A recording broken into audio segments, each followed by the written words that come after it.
Now, if you don't know already, what we have been doing on this podcast, no matter who's been part of it, whether it been Mike Sheehan or Grant Thomas or Don Scott or Wayne Carey or the people who have sat here regularly, we have interviewed people who I do the interviews, they don't do the interviews. I consider people who are people of interest. We've interviewed entertainers and we've interviewed gangsters, and this is not a reference to Mick Gatto. We interviewed the man who was in the mafia here. Saw him on television yesterday being interviewed in America. The parameters are we interview people of interest, politicians, and if there's any other person of interest more than this man who is an institution in Melbourne, Australia, it is this man here. He has been at the one employer for 50 years. Last year, it was his 50th year at this employer. This employer is in the media, and it is probably the number one station in Australia and has been for 50 years and probably will be for another 50 years because they just top the ratings every single time those ratings come out. He has the affectionate term of a man about town, which would probably give you away of who I'm about to introduce. And he has been awarded an AM for his services too. I'm not sure what he's been awarded the AM for. He'll tell us. Probably not for broadcasting. I'm not sure. But he is the great David Mann. David, welcome to You Cannot Be Serious. Sam, I love it. I'm reading the shirt, You Cannot Be Serious, and that esteemed company that you've been through. I don't think I quite fit into that, but it's a privilege to see you. And it's lovely not just being interviewed, but I can say a friend because we've known each other for a long, long time. Now I'm just about to say, probably not 50 years. So that's 1973. I wouldn't have been at 3W in 1973, but when I finished playing football in 1980, I probably started thereabouts at some stage there. I remember walking in to 3AW when it used to be in La Trobe Street, and did I see the great Norman Banks and Claudia Wright and Ormsby Wilkins? Did I see all those people that used to sit there? Yes. Harry Beitzel. John Worthy. David McGee. Yes, but I remember Norman, Claudia and Ormsby. Please tell me they were there in the 80s, weren't they? They were, and I never called Norman. It was always Mr. Banks. Oh, yes. Ormsby Wilkins, an amazing talent, and Claudia was the new breed, having a lady on air who was controversial, being a journalist, yes. And she often stood up to Ormsby and Norman. She wouldn't take any sort of CRAP from them, no. And it was The Great Debate was one of the shows, and quite remarkable, and it was a different era of radio because in those days there were no computers, there was no emails, there were no mobile phones, and it was all fly by the seat of your pants and get it done. And they were very, very good days. Now, and so throughout the journey, David, you have been a production manager, you've been a creative director, you've been a productive and marketing manager. Production and marketing manager, and you wouldn't have been all those things when you started, but you've worked your way up and you've become probably as well known in Melbourne media circles as anyone on the planet, I'd suggest. You're very gracious, Sam, but yes, I went to Blackburn High School and matriculated in 1973, yeah. Went to a vocational guidance counsellor, and my dear dad took me there, and they said, David, you need to do something with the written word, the spoken word, yes. And music. So I thought, singing real estate salesman, maybe not. And I was lucky that Peter James, the great Peter James, yep. Father of Darren James, lived in Dorking Road, not far from us. And I rang him and said, Mr. James, could I come in on Saturday morning and watch you at the radio? And he said, yes. He said, walk around. We live 3 streets away.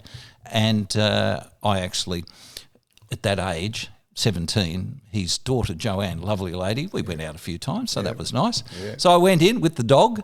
He had a dog, Benjamin Barkley, and I thought, wow, this is wonderful. And he gave me a record, my first record, Paul Marriott, Love is Blue. Paul Marriott. And his orchestra. And his orchestra. So I went home and I thought, gee, this radio thing. So then, without any predetermined bookings, I got on the train and went in to 3XY, met a man called Dick Hemming, 3DB, Don Kinsey. Then I went to 3AW, Mr. Quinn, not Bob Quinn, Mr. Quinn. Then 3UZ, Bob Cornish. Yeah, I know all these names, which is embarrassing. I know I'm one of the few people listening to this that know all these names, yeah. And I went to them all and unannounced said, look, I'd like to talk. Is it a possibility of getting a job? They said, have you got an appointment? No, they all saw me. And then I got off the train at home and Mum said, oh, there's 2 calls. 3XY have offered you a job, and that was the station I listened to, Top 40, all the stuff. And 3AW, which was just talkback, and they played music, but it wasn't targeted to a 17-year-old. No. And my dear father said, I think it would be good if you went to AW. It's up to you, son, but they do talkback, they do news, they do sport, they do entertainment. There's lots of things there. And so I started as the office boy. Well, I might have got over the top of my skis a bit early when I said that 3AW has been was 3AW number 1 back in those days? No. No. So I've done them. I've given them more credit than they're due. So they had to work to be the number 1 station. I remember 3AK, Where No Wrinklies Fly, I think was Lionel York. Yes. And then Don Lum, the do-gooder. Grantley D. Grantley, all those, Graham Boyd. Yeah. Did you ever meet the great Graham Kennedy? Yes. Yes. His auntie Nance lived opposite us in Werder Street, Box Hill, and Graham was the king of television. Well, and he was. He'd be there and we'd look out and my brother and I'd run across and go, Graham Kennedy's in Werder Street, Box Hill. Auntie Nance Bassett's there, and it was all exciting. He always gave us a wave and was pleasant. Yeah. But some of the people at AW were quite remarkable. But the funny thing was I listened to 3XY. Yep. And I entered competitions on 3XY, and I won a Good Guys competition on 3AK. Did you? I think our great friend Greg Evans worked on 3XY. He did. He was number 1. I thought there you are. And Lionel York. York, yeah. But AW, to answer your question, no. It had very strong opposition in those days from 3LO, which is now 774. Yeah. But it was, we'd always worry, Peter Evans in breakfast. How's our breakfast team going compared to them? Afternoons. And the breakfast team was then, it wasn't Blackman and who was Jeff Mannion. Jeff Mannion, yep. It's lovely to see a smile on your face because you know these names. I know that, yeah. Jeff Mannion, Peter James. Yep, and Darren's dad, yeah. It went through a whole lot of different people, but it was very much competition, and not a competition in a commercial sense, Sam, because you couldn't buy commercials on 3LO, but in an audience and demographic rights sense. Yeah. So when did Bruce and John Blackman start? Gee, I'm not good on years, but it was a bit of a gamble, Uncle Roy, because they didn't want him to be Bruce Mansfield. No, beautiful voice, Bruce. Yes. But he had to be a character. Didn't he read the news at Channel 10? 10. Oh, Channel O. Oh, it was then? Yeah, that's Channel right. O. And Bruce came in and Blackers came in. And the sad thing is now for all your listeners they're both not here. Both of them are not here. Fabulous talents. And in those days, I don't know whether we can say it on a podcast, but everybody used to smoke. Yeah, yeah. And what I learned from John Blackman, I was his panel operator on weekends, and we'd be there fagging away and filling up the ashtray, and the ash would go on the turntable where you played the records, and at the end he'd scream. And I won't get too close to the mic. He'd say, David, clean the ashtray, turn the turntables, get all the dust, get all the ash off, and leave the studio as if you've just got into a car. It's ready to go for the next lot. And I always remembered it. Yeah. Studio etiquette. Yep. Studio etiquette. And Bruce and he were great because they didn't socialise. No. They were completely different characters. And John's wife, Cecile, was one of our Midnight to Dawn presenters. Really? Is that right? And I was there when the beautiful Tiffany was born. Tiffany, yeah. I interviewed John in here this year. Oh. What, was it last year? Sue? I'm speaking to Sue Stanley OAM here. Wasn't it this year? Well, early this year. When did he pass away? Doesn't matter. I interviewed him and he said, I rang him up, I said, come and have a chat to us because he wasn't very confident with his voice. And I said, He said, I can't speak very well. I said, well, I'm speaking to you on the phone. You sound all right to me. He said, is it audio or is it visual? I said, well, it's audio, but what does it matter if it's visual? He said, I don't look too good. I said, mate, I don't look too. Most of the you've stepped out into the public lately. Most of the public don't look too good. So he came in here, and he was fantastic. And he said, "I haven't done this since my illness." He said, "And I've kept away from the." He said, "I've just got a taste. Wouldn't mind doing this again." And that would have given him so much confidence. It did, and we always do, which we'll do with you. We do a promo in front of the sign, Smarter Sam, and he said, "Oh, you're going to do a promo?" I said, I am, John. Of course I am. He said, "You're going to do it with me," and he stood there, and we did it, and Sue filmed it, and then I showed it to him after. I said, "No, we're going to put that on the Instagram thing just to promote." He said, "Oh, yeah." He said, "I look all right." I said, "You do, mate." And I gave him one of my caps. He put that on. He always wore a cap because yes. I said, "Well, put one of the you cannot be serious caps on," which you gave. He said, "Oh, this is..." So he was fantastic. So, David, when did 3AW start to get a foot in to be... I'm right in saying it's the number one... Please tell me that's right. Is it the number one station in Melbourne? It is. Right I know now, it's FM and AM, but certainly no matter what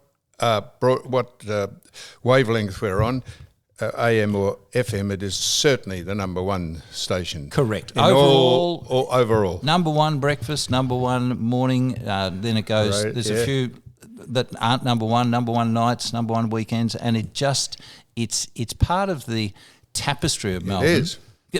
Can I tell you two quick stories about John Blackman, though? I'd like you to tell me many. I've got a whole lot of people I'm going to ask you about here shortly, and a bit more about you, of course. Well, about last Christmas, we had a lunch and John was there.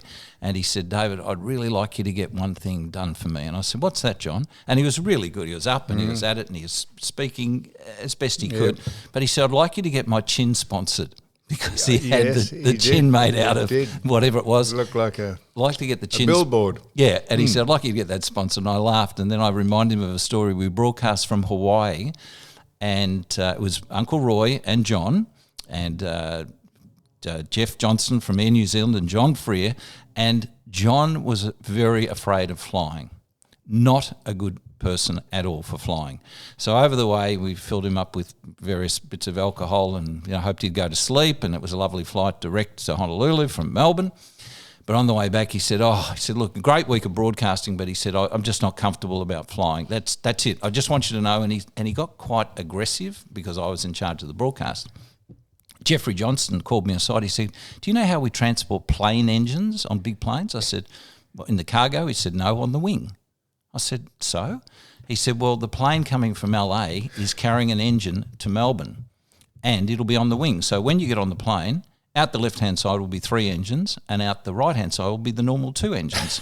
And I said, "Really?" And only 4 are connected. He goes, "Obviously." Yeah. And he said, "But maybe if we tell John it's one in the world, especially for you, John Blackman, 5 engines." Fantastic. Got on. John looked out his window and went, "Oh, there's no chance we're going down into the Pacific." That's the only problem was when we got to Melbourne Airport at Tullamarine, they take the engine off very quickly because it's only bolted on. And all of a sudden, these mechanical engineers were taking it away, and he went, "Wasn't connected, was it?" I said, "No." Beautiful. That's a great story. So John did it with Uncle Roy, and then there was...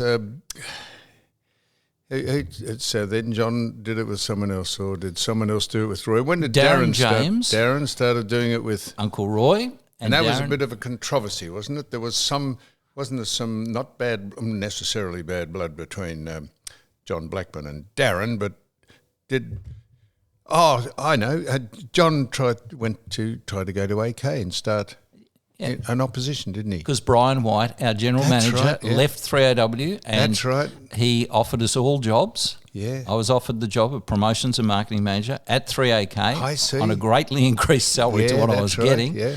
And I actually just said, "Look, I like AW. I'm given lots of opportunities there. I'll stay." And Brian was fine, but there was the sales manager out there, and he just went off.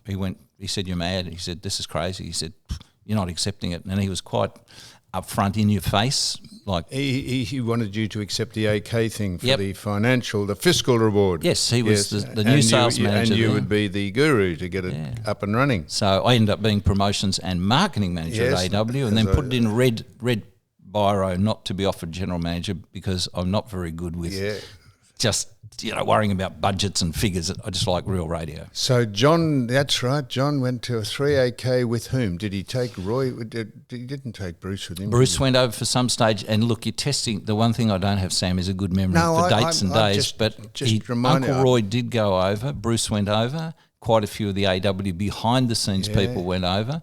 And the only problem was it was networked. Yeah, so it went to Sydney. And the only thing about Melbourne radio, and it's been proven of recent times with other stations that are networked, is Melbourne is very parochial, localised. And if you do that well, you're going to get some success.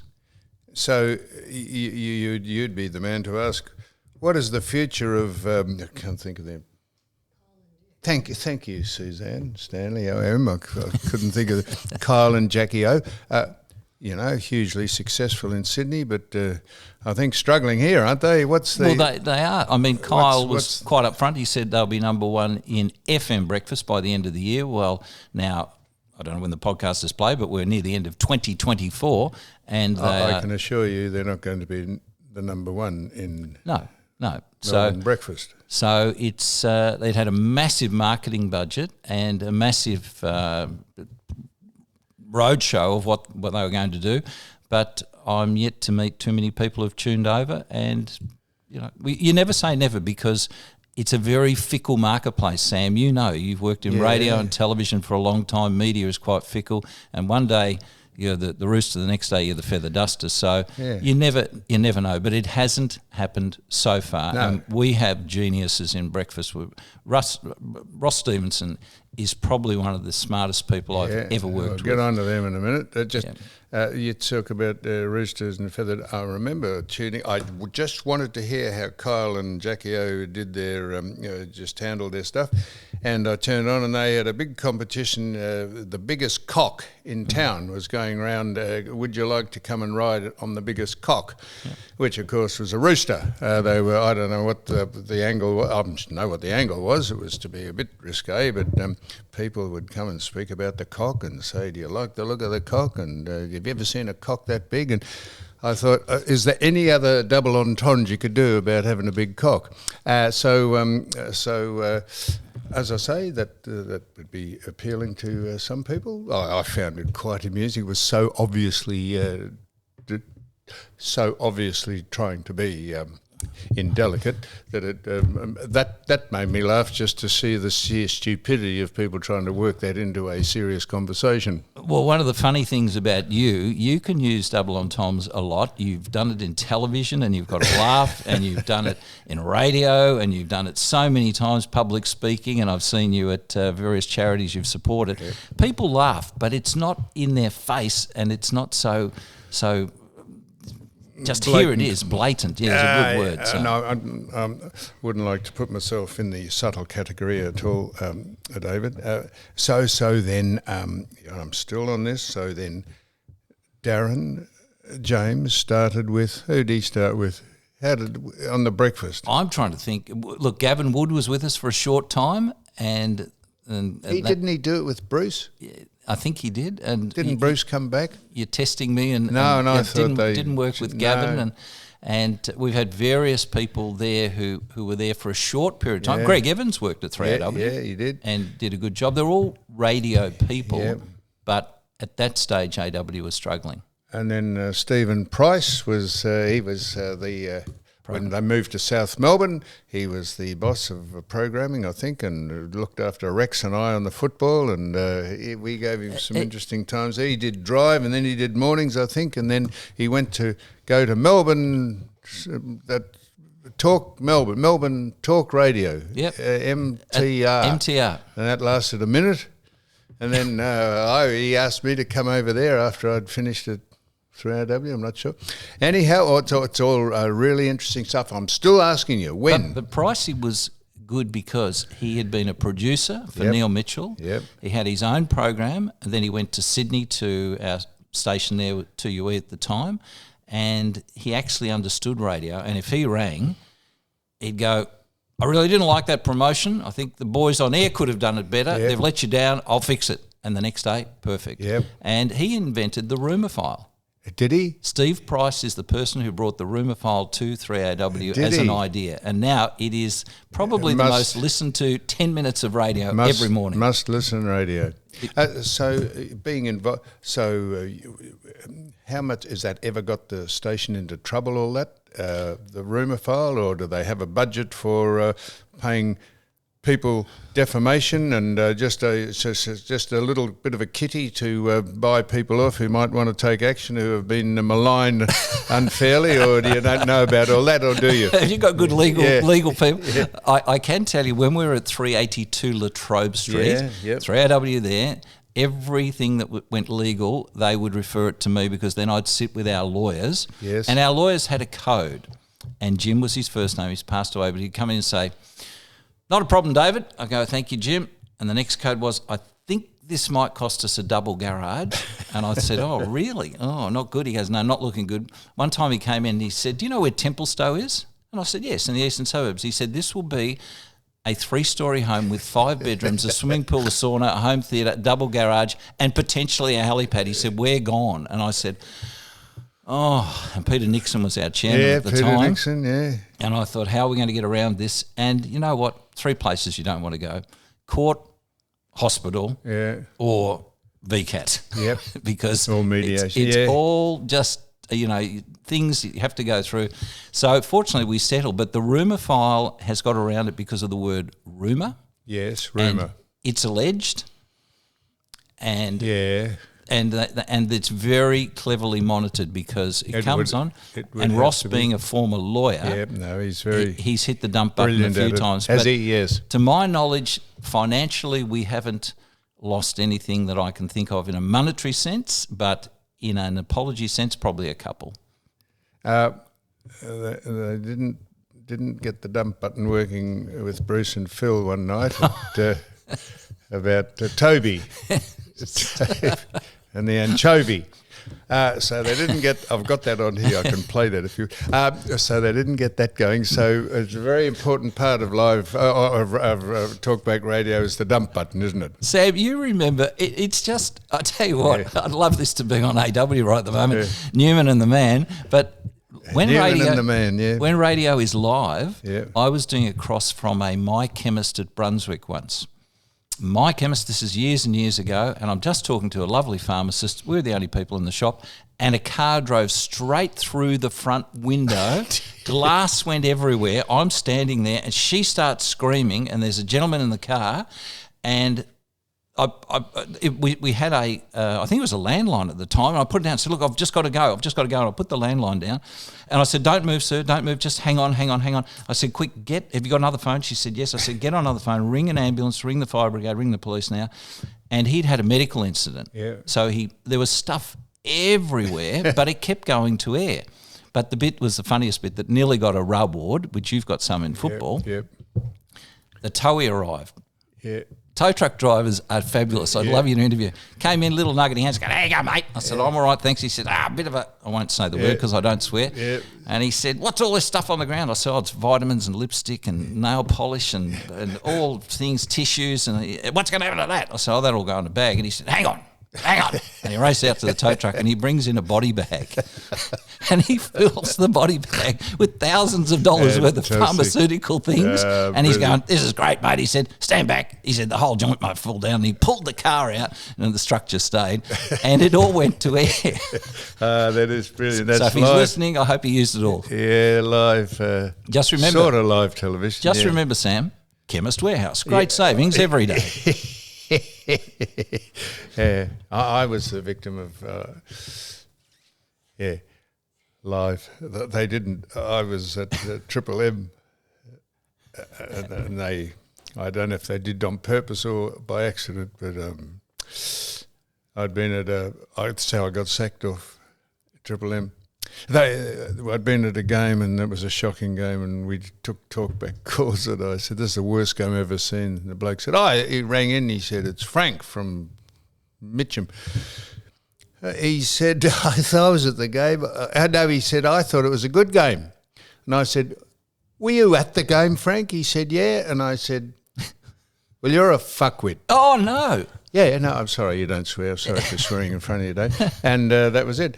Brian Taylor was on and said, oh, and Gary Pert, who was the boss, he called me, he said, mate, you can't say that. I said, well, haven't you got a button or something? He said, well, they should have dumped it. He said, maybe it was. So that was it. So anyhow. And they fired you?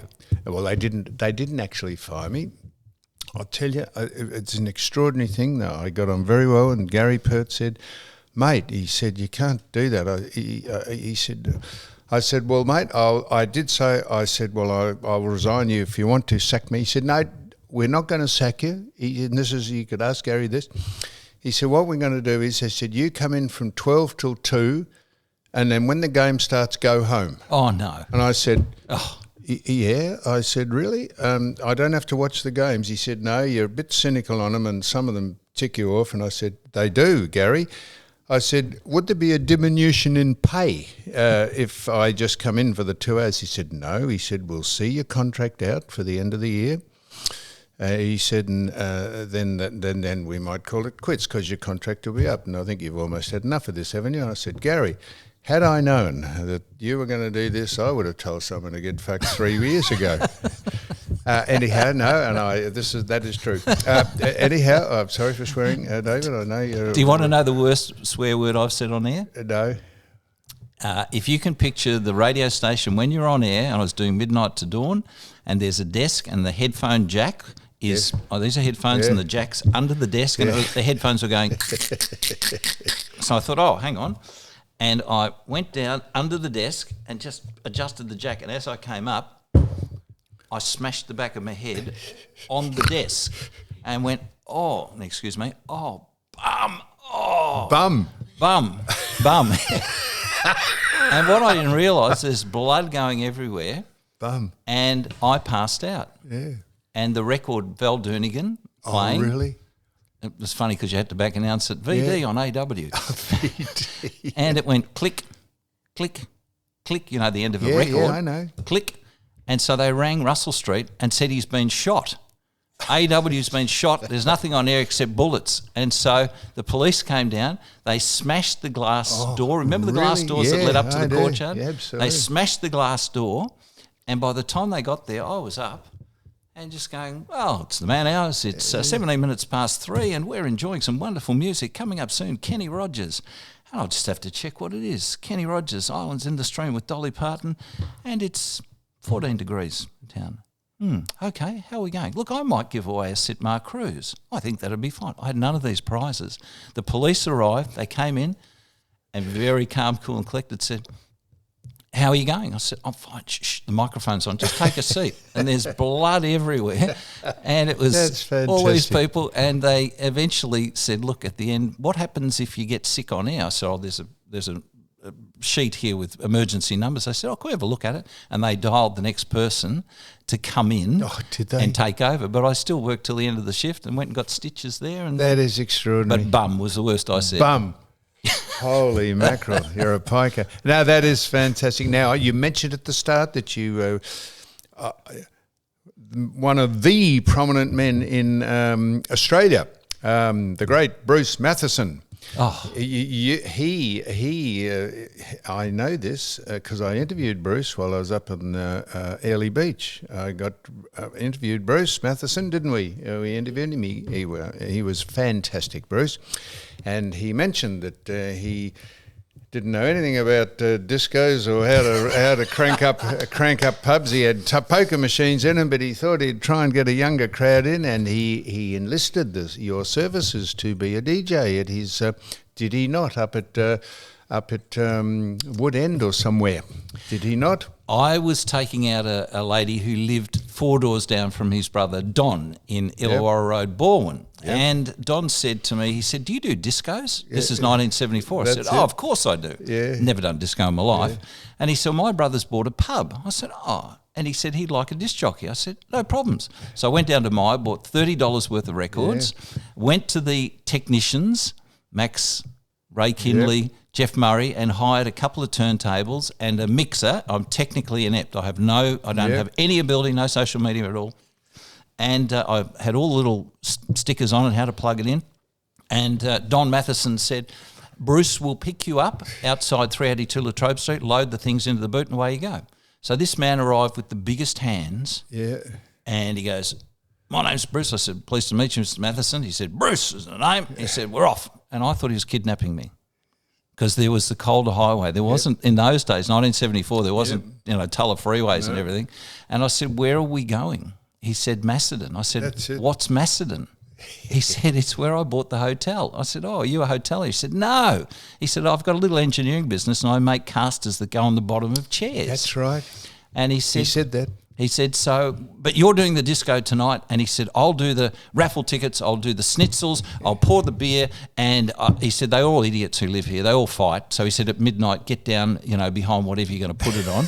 So we got there and I said, Bruce, I need a table. So he goes into the kitchen and he brought this table out and he put it down and I put everything together and I said, oh, Bruce, you won't believe it. I've got the speakers, I've got knock on wood, I've got Tina Turner, I've got Neil Diamond, I've got all the records, but I haven't got a microphone. He said, don't worry. Once again, they're all idiots, just yell at them. So I said, okay, so I'm ready. So at 8 o'clock start, away it goes, that's all good. He's at the door and 9 o'clock, nobody. 10 o'clock, nobody. Few guys from the bar rock in. And at the end of the night, at midnight, there were like 5 people, but they were from the bar. Yep. And I said, Bruce, I'm really sorry but there's nobody here. And he said, I'll pay you. I said, no, you can't pay me. There's nobody come. And I said, what sort of advertising did you do? And he said, what do you mean? I said, that's right. Advertising. He said that when we interviewed him. And I said, was there a poster in the bar or did you do something in the local papers? Yeah. And he went, no. I said, well, Bruce, you have to do that. So the quick story was I got some posters made up, David Mann Disco. He did ad in the local paper and the bar.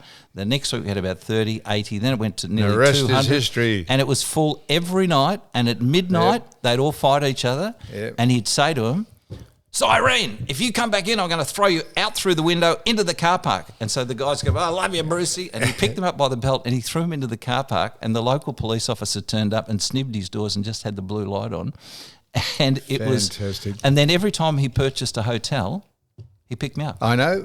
He told us that very story. He said there was no one in the bar the first night, and you said to him, "What have we done for advertising?" And he said, "What?" And that is the man that went on to tell us that he got on well in the business he was in because he got into the poker machines and did a deal. He said he went out for dinner with, is this right, Sue? He went out for dinner to meet a man from an organisation that wanted to take over his pubs, and he what? Yep, Roger Corbett. Yeah, that's right. He said he came home and he said to his wife, Jilly, he walked in. He said, I've just made us $1 billion. And she said, $1 million? He said, $1 billion. He said, he said, yep, we're $1 billion richer. And we have $1 billion more in the bank account than when I left. And he said, how are we celebrate? He said, they sat down and had some eggs. Yeah. That's right. They had cooked some eggs and had a glass of maybe a beer, I think, and that was it. He is one of the most remarkable men you could ever meet in life. A Port Melbourne boy. He fought to keep his family together. Yep. And he, Bruce won't mind me saying this, he's almost illiterate with the written word and the spoken word, but he can walk into a hotel. He said that as well. And he can go, how many barrels? Give us a look. And this is before poker machines. And he would say, right, I'll make you an offer. But the best thing was he built a beautiful home in Brighton, and in the garage he had a Bentley and a Rolls Royce. I love Bentleys. Yep. And I said, gee, can I go and have a look at it? And he said, yeah. And he said, Jilly, let's go out for dinner. And I looked at Annie and I thought, this would be nice. It'll be Florentino's. It might be the steak place, Vlado's. It might be Flower Drum. So he said, you can drive. I said, oh, no, Bruce, I'd be too afraid to drive a Rolls Royce or a Bentley. And so we get in and he talks to me. I'm sitting in the passenger seat. The girls are in the back. And he's just looking at me. And I'm thinking he's going to run into things all over the place. And we start heading east. I thought, well, it's not going to be Flower Drum, it's not going to be Florentino's, it's not going to be Vlado's. And we go up Burke Road and we pull up in a no parking area. And I said, Bruce, there's a sign here, it's no parking. He said, oh, don't worry about that, that's okay. And we went to Sophia's Pizza Parlour. He took us for a pizza. But he's never, ever talked money. No. And he drove me home that night when we had nobody. I was living at Box Hill, from Mathieson to Box Hill, and I was earning $33 a week, and he gave me $100 cash. Fantastic. No, Great man. We had a very good chat. Now, so we're going to, we could probably do this for 2 or 3 hours, but I know, how do I know this?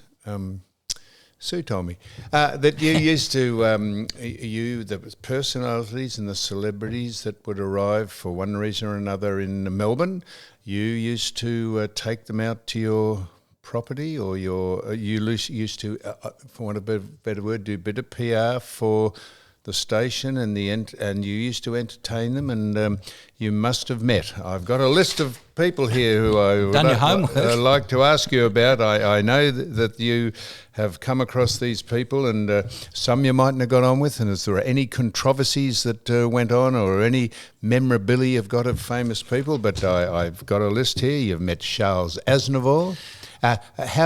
I'll just read out these people that I know that you've entertained or emceed for. Charles Aznavour, Tony Bennett, Sammy Davis Jr., Paul Anka, Victor Borge, what a star, Paul Stanley, I'm going to ask you about Her Majesty Queen Elizabeth, Jack Pitterman, Josh, that's the only person I haven't heard of. Josh Pitterman, Celine Dion. Who were all those people and how did you get onto them, and what were they like, and who would you like to have met that you didn't, and all those questions, all those Dorothy Dixes. Well, Sam, David Mann, you've summed them up. AM.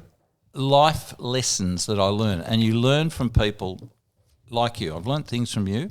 But I'll just do Charles Aznavour. You would have learned nothing from me. I have, and I'll tell you later on. Appreciate that. edit.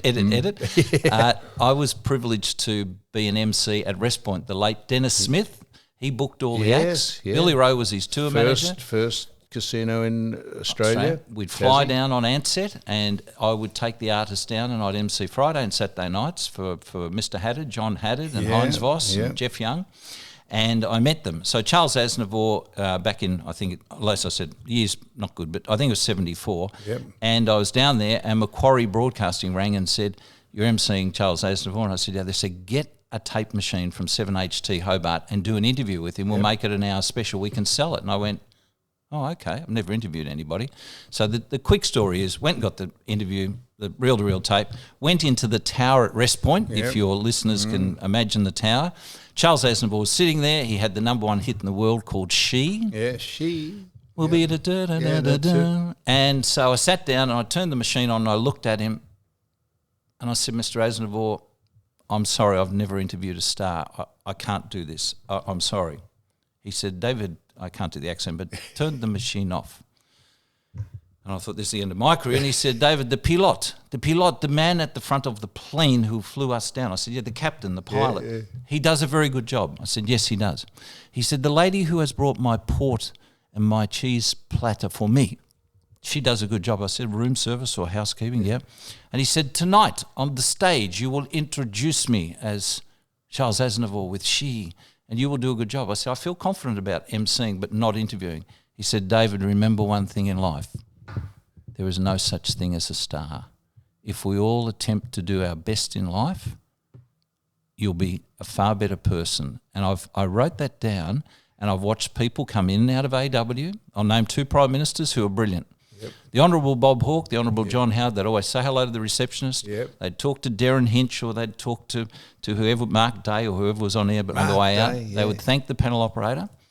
And I've lived by that, and my wife can't stand it, but sometimes I meet people and I think there's something special. I write their name back in my diary because I don't have any computers or anything, and within 6 to 12 months they're gone. So Charles Aznavour taught me that. Victor Borge. Funniest man I've ever met in my life. I emceed him for 15 years. Did you? And he never swore. I was a bit of a roughhead at Blackburn High School, and you drink a lot of beer and you swear and you carry on. And he never ever swore, but the funniest man. But he had piano and he said his hands were getting arthritic, and he said, "When they're too arthritic that I can't play, I will retire." And he called me young David. And I said, yes, Mr. B. We called him Mr. B. But the best thing was that he had a very warped sense of humour. And his chauffeur, who picked him up from, he was staying at the Windsor and brought him there, one night said, could I bring my girlfriend in to meet Mr. B? And I said, well, don't ask me, ask Dennis Brown, who was the promoter, a New Zealand person. He said, sure. So this chauffeur, lovely man, still around today, still driving people, you probably know, he brought the girl in and he said, Mr. B, this is my girlfriend. I just wanted to meet you because you're sold out every night. You're on the front of the Herald. And he said, hello. He said, you are not the girl that was with him last night who was having his baby. You are a different one. And then one night they didn't have a support. The support got sick.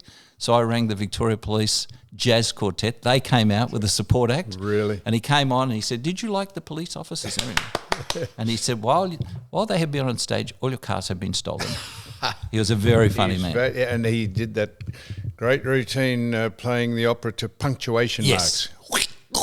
And then, no, he was a genius. And he was paid before he walked on stage, but the promoter never had a problem. He sold out. And Tony Bennett was the name you mentioned. I was just saying, another Mr. B, Tony Bennett, yeah. They invited me to compare his record signing in Maya, Melbourne.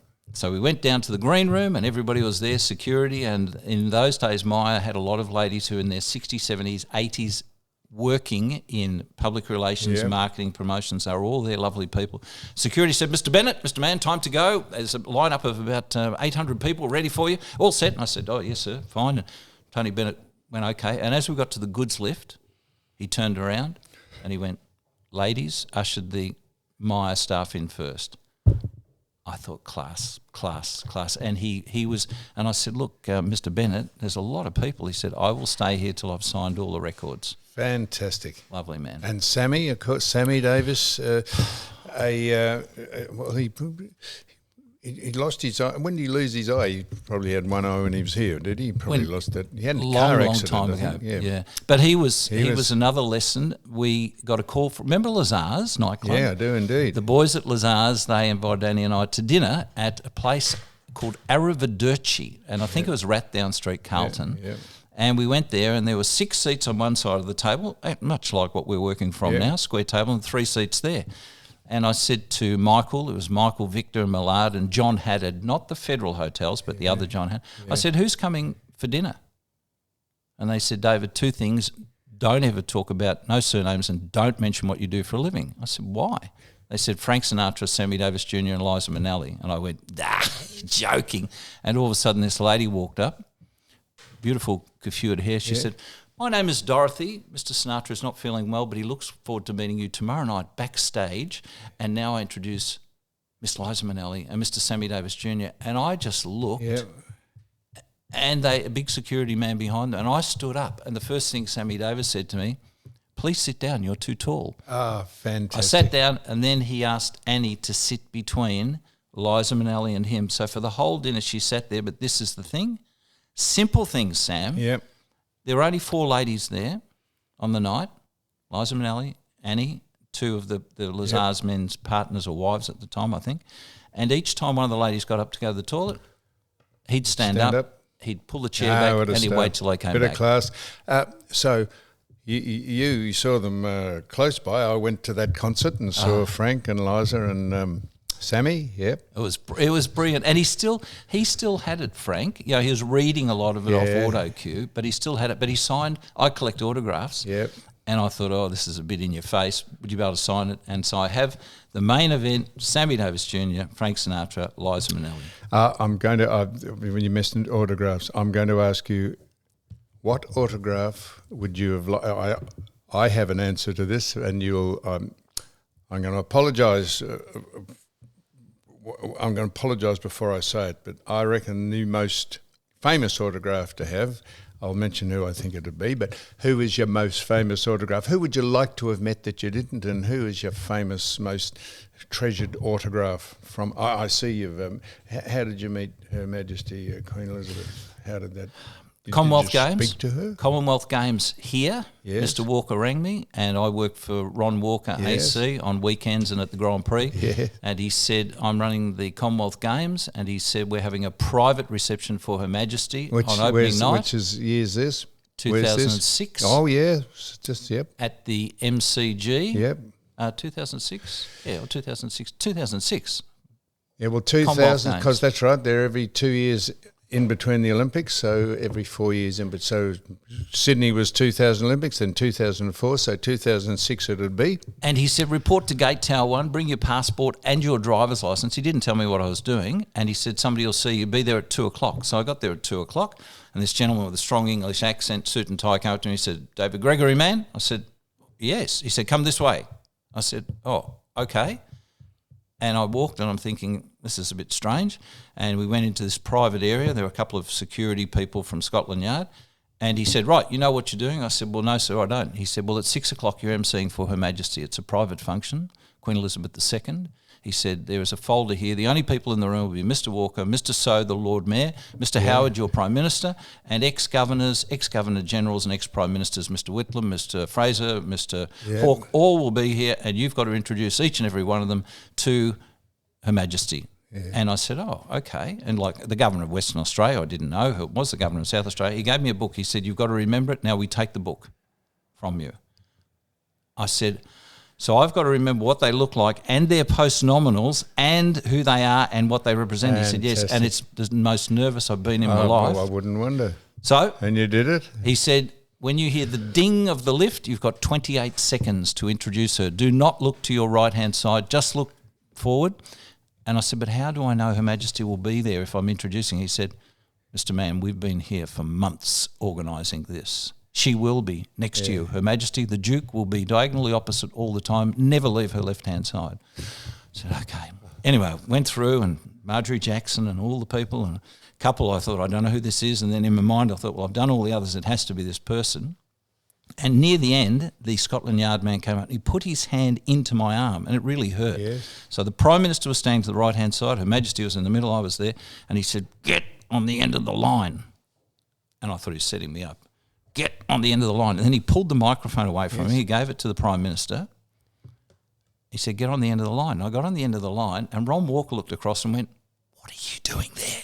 And she came along, 2 minutes 37, there were no media, no cameras, no television, nobody, 2 minutes 37 seconds speaking to me, and I felt like the most important person in the world. And the sadness was, Sam, there was no recollection of it, except the Mount Macedon Post Office. About 4 weeks later, they took a still off the security footage of me bowing to Her Majesty and meeting her. I hope someone got a photograph of it. And so I have that as memorabilia. That is extraordinary. And the second part of your question, she doesn't sign anything, but I purchased something at an auction from the South Australian Symphony Orchestra, and a friend of hers was the conductor, and she had signed it to him, so I have her autograph, but I also have the 3 astronauts on the moon on the printer's copy, and you're a very good memorabilia person, the printer's copy of the National Geographic, the 3 signatures of the astronauts on the moon. They're handwritten, not prints, not photographs? Not auto pen. And the other one I have, when we were children, my brother and I, there were police cars everywhere. Ronnie Biggs, we didn't know, he lived a street away from us. That's it. So he sent me a £1 note signed, may your luck be my kind of luck, Ronnie Biggs. So when you said the autograph, she doesn't sign, you're talking about Her Majesty. Yes, Her Majesty, that's right. Very rarely signs. No, absolutely. I think it's like Barbara Streisand does not sign. Our friend Lisa Edwards worked with Barbara, one of the 2 people chosen to sing with her, and no, don't sign. And I got one. I got a Barbara Streisand one. I think the great Dennis Lilly asked Her Majesty for an autograph when she was being introduced to the test team on the he said, and she politely declined, but a bit cheeky of Dennis, but he was well, you got to you don't know. Now sometimes you don't so ask whose people. Autograph would you like to have had, or who would you like to have met that you didn't? You've met a cavalcade. I could say we could go on with this for have you met a cavalcade of people?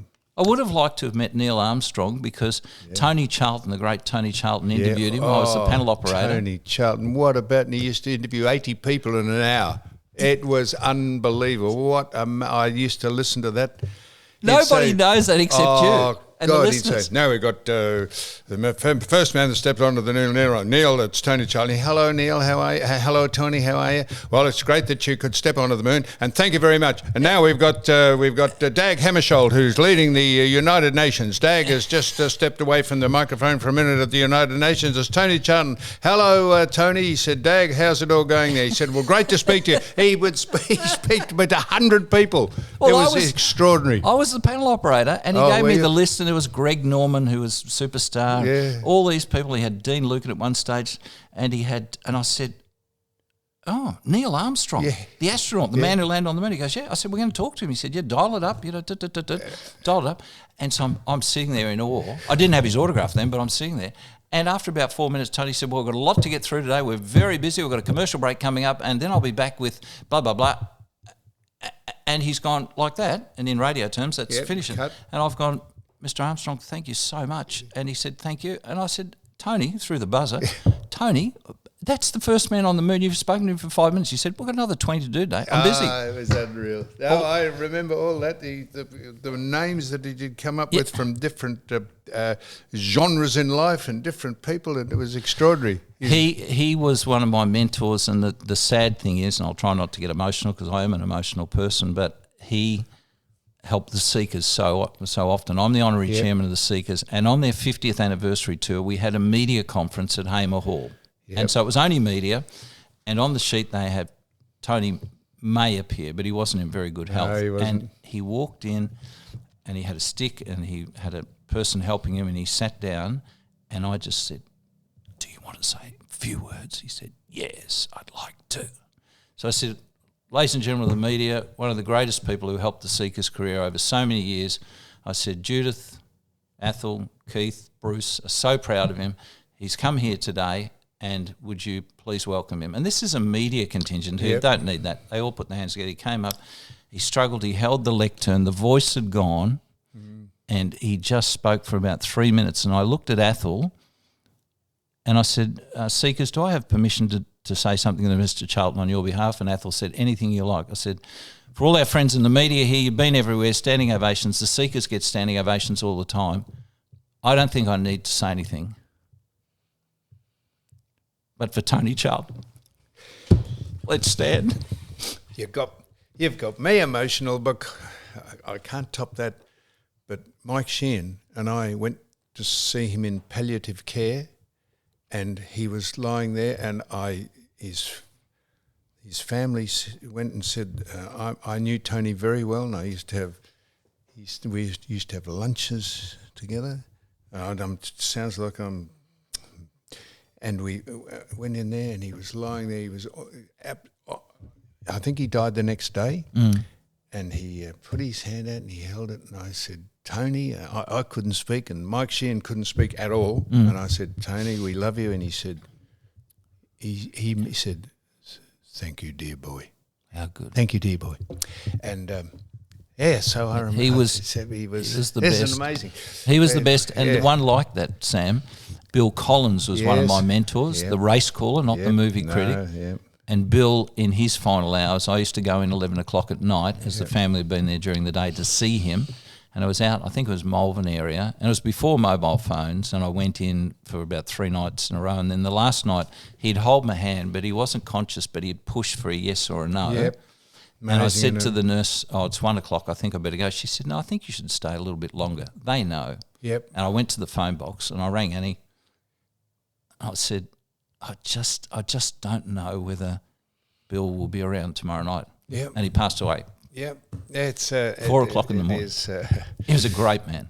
Great man. And of course, all the people you mentioned, Craig Evans and I rang up Bill Collins to ask him what he thought of The Unforgiven, the movie. Bill Collins movie, and the girl in the booth. They put us through to the wrong Bill Collins, and it took us 5 minutes. And when Greg realised it wasn't the Bill Collins, because Greg said, what did you think of the movie? And Bill said, I'll get around to seeing it soon. And Greg said, I think that's amazing, Bill. I would have thought you would have seen it, see you're going to speak about it. He said, I'll take the wife, we'll go. And I said to Greg, you can't see me doing this. I said, this is not who you think it is. This is the wrong Bill Collins. And Greg, when Greg twigged, Greg fell off the back of his chair, laughing. And Bill got the abrasion bits with this because he thought we were sending him up. He did, and it was an absolute genuine mistake. And so he was a great man, Bill Collins. That's been played a lot on AW. And it's so embarrassing. It's just, but it was an absolute genuine mistake. Now, Paul Stanley from Kiss, yes. Never judge a book by its cover. Yes. Variety had them do a charity function for them, and they said, "Look, you've got a koala at home and a kangaroo and a wallaby and things. Would you have out at your place? Yes, property? They're wild animals, yes, but they're there. Yep. But they said they didn't say who it was for. They just said, "Could you do a barbecue? We've got somebody in town that we'd like you to do a barbecue." And I can't cook; my wife does. So she said, "Yeah." Said, "Who is I?" So I don't know. They said, "But they'll let you know when they're on their way." So I thought at the time Nelson Mandela or Bill Clinton. I thought it'll be one of the two. Nelson was still alive, Bill Clinton, and we get a call, "Mr. Mann, it's Maui. We are 14 minutes ETA to your home." Oh, okay. I said, "Oh, thank you." He said, "We're looking forward to seeing you, and the band are looking forward to seeing you." I said, "Oh, who is it?" And he said, "You don't know?" I said, "No, we're just sort of hosting it as a nice thing to do." He said, "It's the Kiss band." And I went, "Oh, no. Oh, my goodness." I got off the phone and I said to Annie, I said, "They'll trash the joint." I said, "They will just..." I said, "Gisborne Police, Wood End Police, Kyneton, by the time they get here, it's all over." Yep. And they arrived. Paul Stanley got out, beautiful black jacket, black shirt, the crease down the pants, the black shoes shining. And he said, "It's a privilege to be here. Thank you for having us today." And he introduced the band. And I said, "Oh, my pleasure, and welcome." And he said, "We'd like to see the animals." And I said, "That's fine. Would you like a drink?" He said, No, we don't drink, thank you." I thought, "Oh, that's interesting." And he went, and the crew went and got the things out of the kitchen, the salads and the knives and the forks and the serviettes, and they went and had a look at the animals and loved it all. And in the end, he said, "We know you love memorabilia, and we know you have. We're going to have something for you tomorrow, but you must turn up at Crown River Room where the press conference is tomorrow morning." So Annie and I walked in, and the security guy who was there took us to the front seats, and there's Triple M and Fox, and wasn't smooth in those days, all these radio stations, and they've gone, "What are you doing here?" AW, to do with Kiss. And all of a sudden he goes, "Annie, I'm still full from yesterday." He said, "We had a great time." Yeah, that was. Oh, look at that! So he came on they came on the footy show, the grand final footy show, and that was Amanda, the girl I was married to. She came to he devoured her. He loved Amanda, and he put her in a headlock so she treasured that photo. That was. That is that. I'm looking at a great photo with all the makeup, and he's got the smile, and Amanda's part of it. She was be like you said. She was so chuffed. So never judge a book by its cover, because I thought they will be outrageous, and it was just amazing. They were so gracious, and some of the guests we had on the day were the late Darryl Cotton. Yes, Mike Brady came up. Yeah, and we were surrounded with a few people in entertainment, but they actually said, "David, we're at," I think it was called Telstra Dome. Yes, and they said, "We're not the greatest musicians, we're not the greatest dancers, we're not the greatest storytellers, but we're an all-round act, and we really don't need anybody there because the DVD rights have been on-sold, so we don't need anybody in the stadium." And they'd sold it, and so we went and saw them. Brilliant. That is a lovely photo. Now, I was just going to finish this by saying...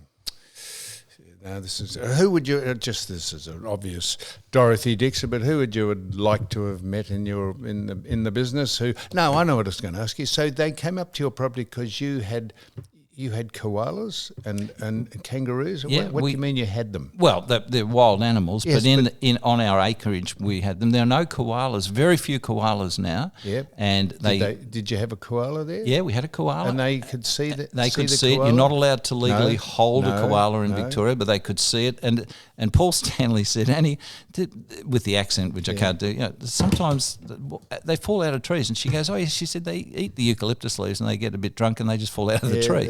I don't know whether that's true. No, I think that's... But the kangaroo, sitting down, is tall. I'm 6'2", taller than me. And they were fascinated by that. And the wombat, they couldn't get around wombat. He said, hey, Dave, I really like the wombat. I said, no, wombat, one word. Yeah. The wombat is really good. And a koala bear. I said, no, it's not a koala bear. It's a koala. And he said, what's the little thing with the tail that goes around? I said, that's a possum. Do you eat them? I said, no, you don't eat them.